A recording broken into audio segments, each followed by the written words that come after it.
एक ज़मीन है दस्तोई रोड पर। मैंने क्या कि मैं प्रॉपर्टी डीलरों को अपनी ज़मीन का सौदा कर दिया 3,000 रुपये गज का। उन्होंने क्या कहा, मैं धोखाधड़ी से मेरे से बैनामे करार लिए और फिर उसके बाद में मुझे धमकी दे रहे हैं मार पीटने की।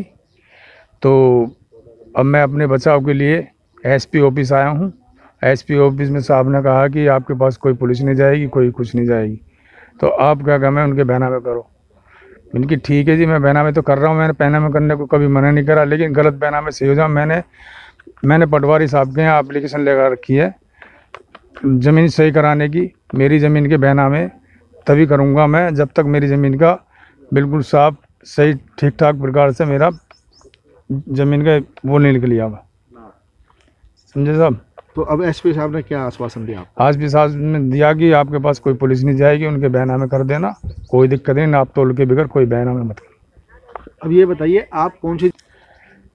मैं बैनामे दोनों के करने को तैयार हूँ, लेकिन मेरी ज़मीन ठीक ठाक में से निकल आओ, मैं बैनामे में करने चालू कर दूंगा, मुझे कोई दिक्कत नहीं है।